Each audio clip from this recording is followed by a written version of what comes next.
Kita ketahui bahwa silaturahmi ini salah satu kewajiban yang dimana kita mengancamnya. Kalau orang yang memutus tali silaturahmi, bahkan Nabi SAW bersabda, dah masuk surga orang yang memutus tali silaturahmi. Bayangkan, saking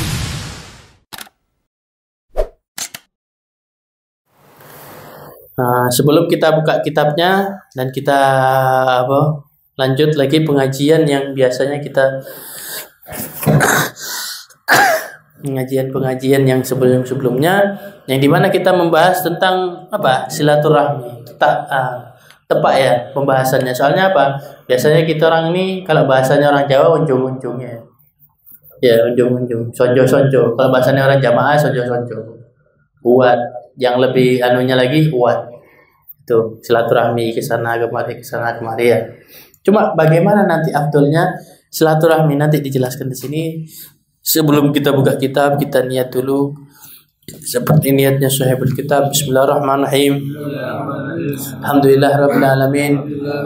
Nawaitu ta'alluma wa ta'lima wa tadhakkura wa tadhkira wan naf'a wal intifa'a wal ifadata wal istifadata wal hatha ala tamassuki bi kitabillahi wa sunnati rasulih wa du'a ila al huda wa dalalata ala al khair ibtigha'a wajhillah wa qurbihi wa thawabihi subhanahu wa ta'ala. Ilahal wara sahil ala kulli man qara'ata sirri faradat namat hasar waslih lahu kulli syai'in wajud lahu bi afdal qur'asan hukra wajadid lahu fi kulli hinin karamatan fadan wa syai'in namat hasara wa bi awal khairun syamratan wa rizqan hadin masyam misra fadala rusana abna syam la rususan habib Abdullah bin syarasi abang bin syama syama rahmatullah wa ta'ala syama Al-Fatihah.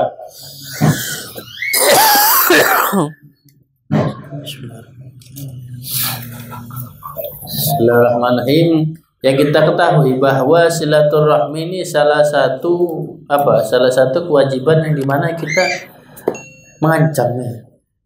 Kalau orang yang memutus tali silaturahmi, bahkan Nabi SAW bersabda, dah masuk surga orang yang memutus tali silaturahmi.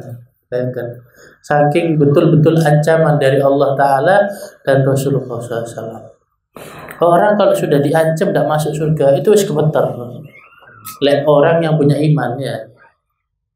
Apalagi sudah ancamannya Allah Ta'ala, masuk neraka, ini disiksa segala macam. Siksanya 2 kali. Ya, orang yang memutus tali silaturahmi, siksa di dunia dan siksa di akhirat. Jadi jangan sampai kita menjadi pemutus tali silaturahmi. Ya. Kita diputus tidak apa-apa, tapi jangan kita yang memulai memutus. Ya, tidak boleh. Ya. Apalagi yang paling penting itu sama kerabat kita ya. Kalau sama tetangga sama itu nomor 2 ya. Tergantung, kalau tetangganya baik, ya kita silaturahmi, tidak apa-apa. Tapi kalau tetangganya tidak baik, kita tidak apa-apa, kita tidak. Bahkan jangan kita teman, tidak apa-apa. Karena kalau kita nemeni orang yang tidak baik, nanti kita jadi tidak baik ya. Tapi kalau keluarga kita tidak baik, kita benerin, kita peringatin ya. Kalau tetangga tidak masalah, tidak baik ya, asal tidak usah ditemani gitu ya. Fa'alika rahimakumullah bisilaturrahim alham wa iyyakum wa qatiyatuhum fa innaha min a'dhamil atham wa uqubatil muajjala fid dunya ma yattakhara Allah ta'ala liqati fil akhirati min syadidil iqab wa 'alamil adhab. Hendaknya kalian, wahai orang-orang yang dirahmati oleh Allah, dengan silaturahim, kata yang pada. Dan janganlah kalian memutusnya, karena orang yang memutus tali silaturahmi itu adalah paling agung dosanya, paling besar dosanya. Jadi betul-betul salah satu dosa yang besar. Jadi dosa besar itu bukan cuma zina sama minum khamr apa segala macam ya, yang kita ketahui. Termasuk dosa besar yaitu memutus tali silaturahmi. Ya. Kenapa? Kadang dan ini salah satu dosa besar yang zaman sekarang paling gampang ya.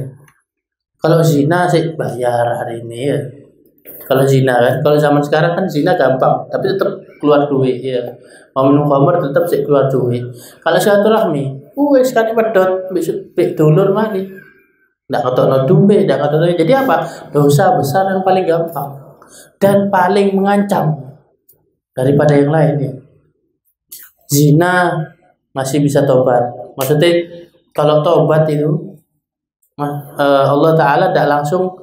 Kadang kalau orang zina itu, kalau misalkan Allah Ta'ala tidak langsung dikasih hukumannya di dunia, dikasih hukuman di akhirat. Pezina, peminum juga sama seperti dosa-dosa besar yang lainnya, kecuali apa katanya di sini, Allah akan memberi iqab padanya, pada siapa? Pada orang yang memutus tali silaturahmi di dunia. Nah, apa? Jadi dapat hukuman di dunia dan Allah menyimpan hukumannya apa? Di akhirat nanti. Jadi apa? Di dunia sengsara dihukum oleh Allah Ta'ala, di akhirat juga dihukum sama Allah Ta'ala. 2 kali dihukumnya sama Allah Ta'ala. Jadi apa? Jangan sampai sekali-sekali kita menjadi orang yang memutus tali silaturahmi. Na'udzubillah min dzalik. Betul-betul apa? Ancaman yang besar dari Allah Ta'ala dan Rasulnya. Salah satu dosa besar yang betul-betul mengancam ya. Wa kadzalika ya'jilu thawabul bir wa silatu fid dunya ma yadkhiru li basin min azamil thawab wa qarul ma'ab. Dan sebaliknya, bahwa Allah Ta'ala akan memberi langsung pahalanya kepada orang yang dia itu apa? Menyambung tali silaturahmi. Jadi apa? Dapat langsung pahalanya, tidak pakai neko-neko, tidak pakai perantara, langsung Allah Ta'ala yang memberi pahala pada orang yang menyambung tali silaturahmi. Dan apa? Allah Ta'ala menyimpan. Maksudnya apa? Dikasih simpanan sama Allah Ta'ala, pahalanya apa? Untuk di akhirat nanti. Jadi apa? Dibalas 2 kali. Orang yang menyambung tali silaturahmi dibalas sama Allah di dunia, dikasih pahala sama Allah Ta'ala, dikasih kebaikan sama Allah Ta'ala di dunia, dan dikasih kebaikan sama Allah Ta'ala di akhirat juga. Jadi gitu. Jadi apa? Menyambung tali silaturahmi ini salah satu kewajiban kita yang betul-betul penting ya. Jadi jangan sampai kita menjadi orang-orang yang memutus tali silaturahmi. Naudzubillah min dzalik. Waqad qala alaihi salatu wassalam, Nabi SAW bersabda, asra'al khair thawab bir wa silaturrahim wa asra'al syarr iqaban abghi wa qati'ir rahim. Nabi SAW bersabda, paling cepatnya kebaikan dan pahala, yaitu apa? Didapatkan dari 2. Albir, berbakti, wasilaturrahim, dan orang yang menyambung tali silaturahmi. Jadi apa? Kebaikan ini cepat dapat orang tuh kebaikan apa? 2 ini. Kalau kita berbakti sama orang tua dan kalau kita menyambung tali silaturahmi. Jadi betul-betul apa? Langsung dirasakan, betul ya. Orang kalau sudah menyambung tali silaturahmi ataupun yang dia berbakti sama orang tua di dunia. Coba sampean lihat gambaran orang yang berbakti kepada orang tua. Tidak ada yang sengsara. Yang betul-betul bakti sama orang tua ya. Yang betul-betul bakti. Contoh yang paling jauh yaitu apa? Uwais Al-Qarni. Beliau itu apa? Betul-betul yang namanya apa? Orang yang betul-betul bakti sama orang tuanya, terutama dengan ibunya. Saking baktinya beliau dapat fadilah langsung dari Rasulullah SAW. Bahkan Rasulullah apa? Ini sahabat sama tabi'in diutus oleh Rasulullah. Sahabat itu kalau ketemu Uwais Al-Qarni minta doa sama dia. Bayangkan, sahabat ini kedudukannya lebih tinggi jauh dari tabi'in. Tapi apa? Dapat fadilah dari Rasulullah, dapat pengakuan dari Rasulullah. Apa? Mintakan doa. Saking apa? Saking baktinya sama orang tuanya. Nah kan, contoh yang terjadi di sejarah. Ataupun contoh yang lain sekarang ya, dimanapun sampai lihat tak ada orang yang dia bakti sama orang tuanya sengsara, mustahil. Kalau dia bakti sama orang tua tapi dia masih masih susah, berarti baktinya bakti-baktian. Ya, bakti sosial jadinya. Iya. Kalau masih susah sama, tapi kalau dia mukhlis, ikhlas karena Allah Ta'ala, dia bakti sama orang tuanya, tidak mungkin di dunia ini Allah Ta'ala menyusahkan dirinya, tak mungkin. Adapun kalau misalkan dia susah di dunia, Allah akan menyenangkan dia di akhirat nanti. Paling senang orang yang bakti sama orang tua dan apa? Dan orang yang menyambung tali silaturahmi. Wa asra syar, kata Nabi, dan paling cepatnya kejelekan, paling cepatnya hukuman bagi siapa? Al-baghi wa qati'ur rahim. Baghi tahu apa? Orang yang dengki, yang hasut. Itu apa? Orang yang paling cepat mendapatkan kejelekan dari Allah Ta'ala, mendapatkan hukuman dari Allah Ta'ala. Dan apa? Orang yang memutus tali silaturahmi. Jadi dua orang ini betul-betul apa? Yang sama apa? Kedudukannya sama. Di mana apa? Kejelekan langsung dihukuman langsung sama, dihukum langsung sama Allah Ta'ala di dunia dan di akhirat. Qala alaihi wassalam, ma min dhanbi ajdar ay yaj'ala Allah li sahibi uqubah fid dunya ma yadhkurullah fil akhirah min baghi wal qati'ir rahim. Nabi SAW bersabda, tidaklah suatu dosa yang dia itu dicepatkan oleh Allah Ta'ala untuk sahabatnya, untuk maksudnya orang yang berdosa tadi itu di dunia dan disimpan apa kejelekannya di akhirat. Jadi apa? Dua-duanya kena, dan di dunia dan di akhirat. Apa siapa saja? Orang yang dengki dan yang memutus tali silaturahmi. Jadi apa? Pasti sama Allah Ta'ala 100%. Apa? Dia apa? Akan dihukum di dunia dan dihukum juga di akhirat. Jadi apa? Hukumannya disimpan sama Allah Ta'ala. Oh, ini sudah hukumannya, tak kasih dikit tok di dunia. Entah dia itu jadi miskin, entah dia itu disusahkan, entah dia itu banyak pikiran, pokoknya tidak tenang dia hidup di dunia. Dan nanti apa? Hukuman selanjutnya nanti di akhirat. Jadi Allah Ta'ala tidak kasih semua, dikasih cuma beberapa kecil. Nanti pembalasan yang sesungguhnya, hukuman yang sesungguhnya nanti di akhirat nanti. Orangnya itu apa? Orang yang dengki dan orang yang memutus tali silaturahmi. Qultu wa thawabul bir wasilatun muajjala muajjal.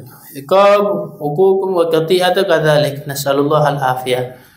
Aku berkata, kata Ibnu Haddad, thawabul bir dan silaturahim, pahalanya orang yang dia itu berbakti kepada orang tua dan apa menyambung tali silaturahmi, muajjalan cepat, wa muajjalan dan nyicil. Maksudnya apa? Muajjalan itu langsung dikasih kebaikan sama Allah cuma beberapa di dunia ini. Dipermudah hidupnya, digampangkan sholatnya, digampangkan dia apa untuk beribadah sama Allah, dikasih. Muajjalan itu apa? Nyicil itu maksudnya apa? Nanti di akhirat baru dikasih. Jadi tidak dikasih di dunia semua, cuma dibagi sama Allah Ta'ala, dikasih sebagian sedikit dari apa kebaikan itu di dunia, baru dikasih nanti di akhirat dikasih semuanya. Dan ikut yang hukum dan apa hukuman orang yang dia itu apa durhaka dan memutus tali silaturahmi kepada tali silaturahmi sama juga, cepat dan nyicil sama ya. Nasallallahu al-afiyah. Aku minta kepada Allah al-afiyah, pengampunan. Wa in baqil insan ayyasul arhamha wa in yasaluhu bi yuhsin alaihim wa in lam yuhsin alaihi. Qala alaihi wasallam laisal wasil bi mukafa'i walakin wasil wa alladhi qata'at rahimahu wa salahu. Siapa orang yang menyambut silaturahmi yang di mana itu apa? Sudah terputus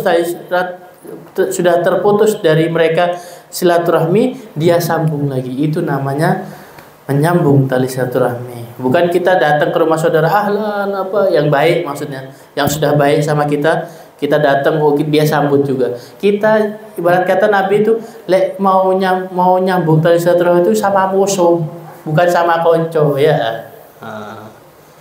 Jadi betul-betul apa? Betul-betul tantangan yang berat ya. Orang-orang yang dia itu memutus tali menghubungkan, menyambung tali silaturahmi. Soalnya apa? Kalau sudah yang namanya mau masuk ke rumah musuh, Ya musuhnya pasti saudara. Kalau di saudara ini pasti ada musuh. Tidak mungkin tidak ada. Kalau apalagi saudaranya sampai 9, sampai 10.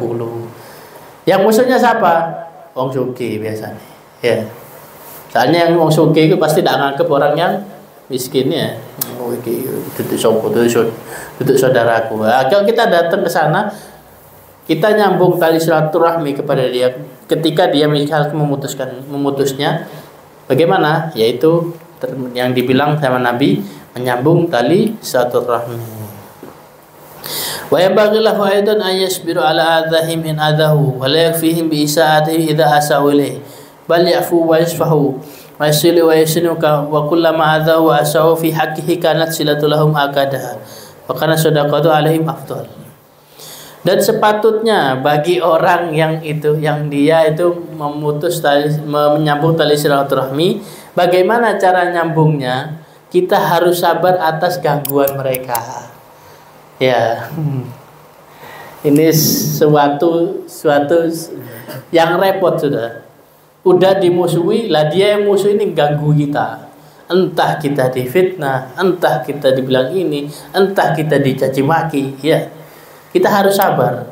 Supaya apa? Supaya kita itu nanti orang ini tidak melihat kejelekan kita, orang yang musuhi kita. Ya. Dan kita menerima dengan dimaafkan sudah, dan dengan lapang dada. Bukan cuma dimaafkan tok, tapi kamu kikil was. Aku dak lapo-lapo. Anak dak iki dak garai dikarai ya. Iya, awas kau ni telon. Nah, dak kayak gitu ya. Memaafkan dan juga harus lapang dada. Ismari Allah naudzubillah ismari. Sudah selesai. Dengan seperti itu, dengan kita bersabar atas gangguan dan kejelekan mereka, maka silaturahmi itu akan untuk gampang masuk kepada mereka. Karena apa? Karena orang-orang kalau sudah kayak gini tiba-tiba nanti sadar, kita datangi, tambah nanti jadi tersentuh mereka. Oh, ini orang sudah diganggu sama saya. Oh, orang ini sudah tak gini. Tapi kok tetap datang sama saya, tetap baik sama saya. Insyaallah akan menyambung tali. Jadi menyambungkan tali silaturahmi. Dan tali silaturahmi ini? Janji Allah Taala akan mendapatkan 2 kebaikan. Kebaikan di dunia dan kebaikan di akhirat. Jadi harus sabar. Dan setelahnya? Wa kanat shadaqatu alaihim afdol. Dan kita kalau sedekah sama mereka lebih afdol. Jadi kalau kita sedekah sama mereka lebih afdol daripada kita sedekah sama fuqara wal masakin. Iya. Kadang gitu ya. Lah kau kira aku miskin, padahal temenan miskin. Cuma dak kelem diwara miskin. Kadang gitu. Ya situ, sedekah sama mereka afdol. Oh, nanti kau kira aku miskin, gak kelem. Kini tak apa-apa. Kau kira miskin, oh boy, lepon kantong air ya.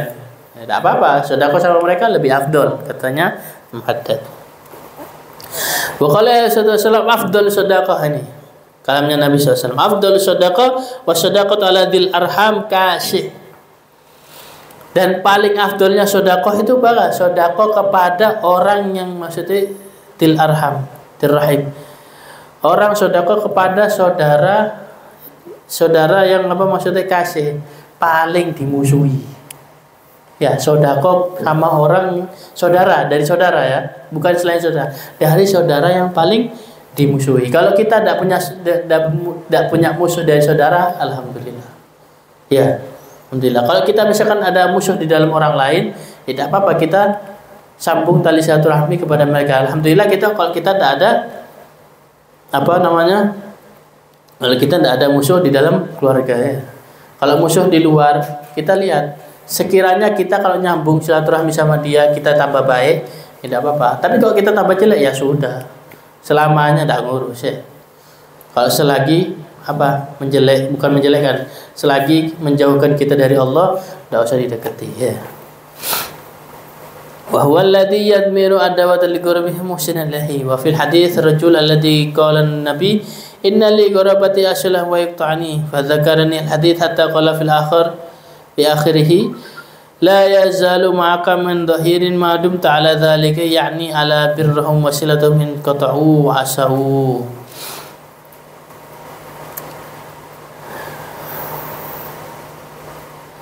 Dan orang yang dia itu menyembunyikan kemusuhannya kepada